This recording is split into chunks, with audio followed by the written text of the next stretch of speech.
Good evening, Professor. Today I'm going to be talking about, for my project number one, my communication event in terms of using an interview that I've conducted recently, or I've conducted several. So some interactions in my interview process and some perceptions, and so on how those two are kind of linked together. So I conduct interviews. As I mentioned before in the past, I'm an IT analyst for LA County. We actually have the March 5th presidential primary election coming up, which starts in about a few weeks. So I'm going to be extremely busy with that. And so we're hiring a lot of candidates right now to kind of support,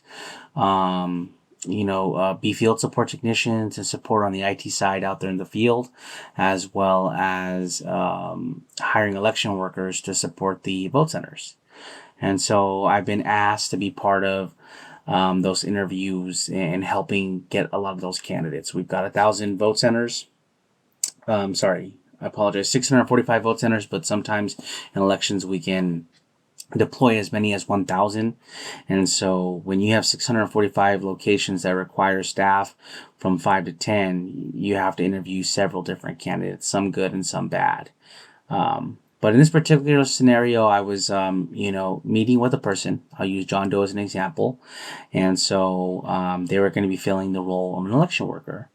And so I'm meeting with John Doe, exchanged good mornings, the pleasantries, took him into the office, sat down and just kind of started going through that interview process of asking him, some questions, the basic, what's your work history like? What's your work experience like? Tell me about your past employment. Do you have any experience in working in elections and, things of that nature. And I can kind of get a feel in their interview, whether they've worked with us before, what type of experience, how applicable it will be.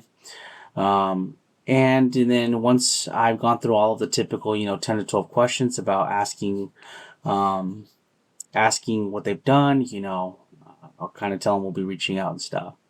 But throughout that process, things can change. I can tell that John Doe was nervous, had worked for us before, but in a warehouse environment and not really so much, vote centers. They packaged election materials, but hadn't gone to the vote center and worked with poll workers before. And I could tell he was kind of nervous because some of the questions where he didn't really have a strong or suitable answer, his answers were kind of all over the place. And so that's why I say, kind of the questions I asked, they kind of shaped the interaction that me and John Doe had.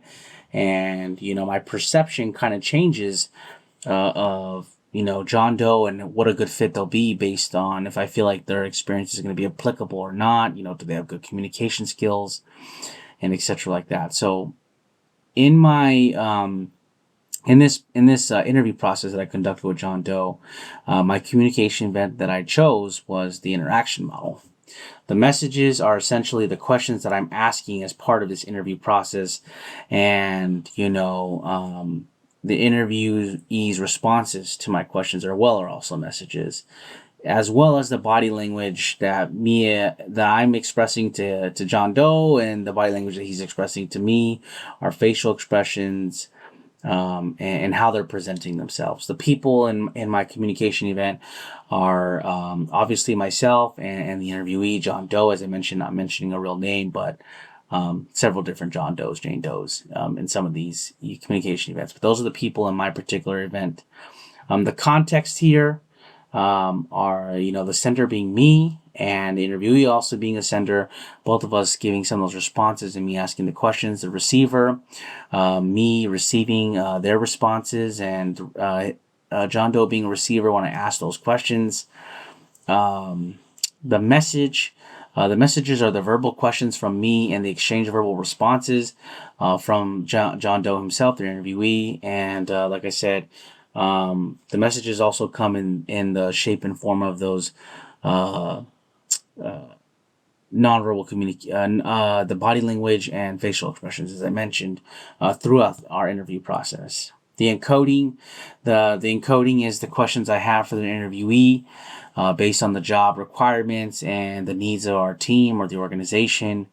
And the decoding is the interviewee interpreting those type of questions, the social cues possibly that I'm providing, and the feedback, and them trying to understand the expectations of the job in those questions that I'm asking, and kind of just trying to figure out what do I think that the organization needs, and what their interpretation of the role is. The channel is that the interview is kind of taking place face to face. Doesn't always end up being face to face. Sometimes the channel can be like something through like Microsoft Teams where it's not face to face. That's a whole nother thing. But this particular one in my communication event, the channel is face to face. We're kind of exchanging that verbal communication in the office. The feedback is bouncing off one of another. Me and the interviewee were exchanging feedback throughout our interview based on just those verbal responses to one another, whether I ask another question or I ask for more details about a particular response that person gave.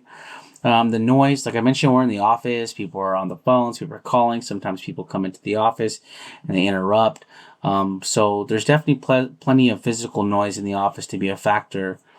And so when I say that leads into kind of physical context.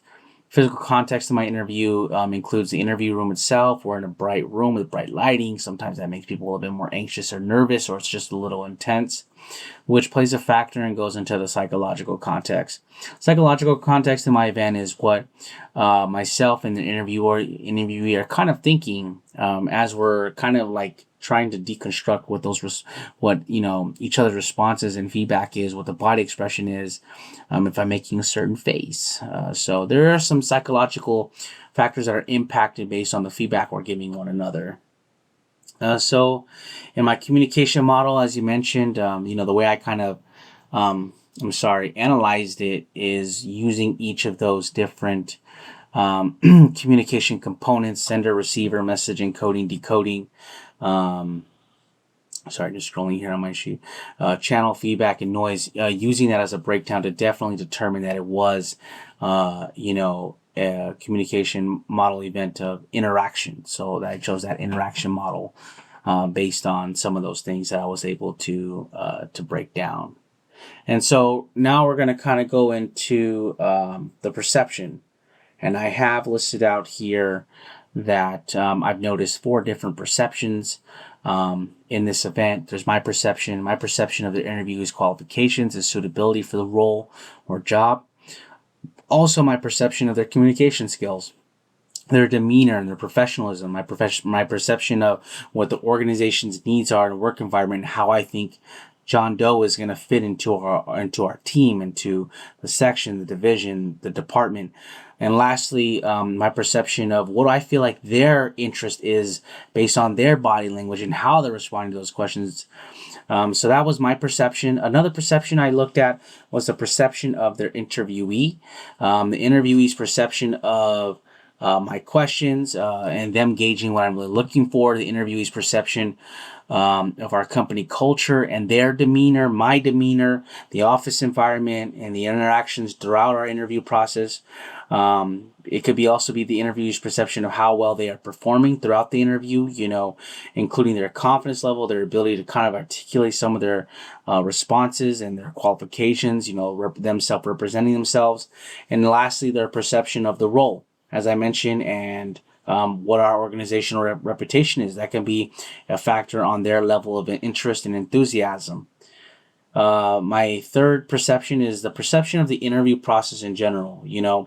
Both I or the candidate, John Doe, in this situation can have perceptions about, is the interview process fair or is it effective?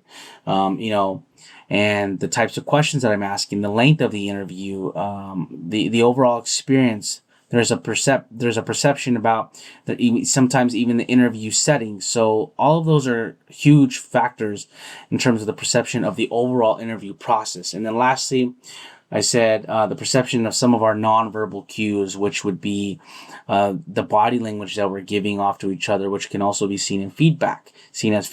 Our facial expressions, even the tone of our voice, which can kind of have an effect or impact our overall perception of one another throughout the interaction. So some of those are the different perceptions that I offered. There are different concepts that we have. I know that some of the concepts were like schemata, salience, self-concept. The one that I chose was self-concept, and I have it here. Just want to make sure that I put this out. So I chose self-concept, and I'm going to put that right here. So the perception concept that I chose was self-concept. It fits within the psychological context of the interaction model. In the interaction model, the psychological context encompassed the mental and emotional aspects of both me and the interviewer, John Doe, that are involved in our communication process, this interview process that we're going through. This kind of includes both of our thoughts, our beliefs, attitudes, and perceptions, all of which kind of can overall influence and shape the interaction that we're having. And it kind of goes back to how we encode, decode, and interpret one another's messages throughout the interview as we're going back and forth. In my communication event, both the interviewer and myself, we're both going through this self-concept as we're influencing each other's perceptions of one another. Self-concept also fits well with the psychological context of any communication event, but specifically in my communication event and the interaction model and those two being linked to each other, because it kind of represents the interviewee's and mine's internal thoughts, and it plays a significant role in the communication in terms of the dynamic between one of another, and continuously shapes how the outcome of the interview will be between one another. So this was hopefully this gave you a deeper understanding into my communication event and the dynamics of this event and in our communication model, and hopefully I was able to showcase well the link, but in terms of perception and interaction in this situation. And I'll definitely be interested into hearing your feedback on this, and have a good evening. Thank you, Professor.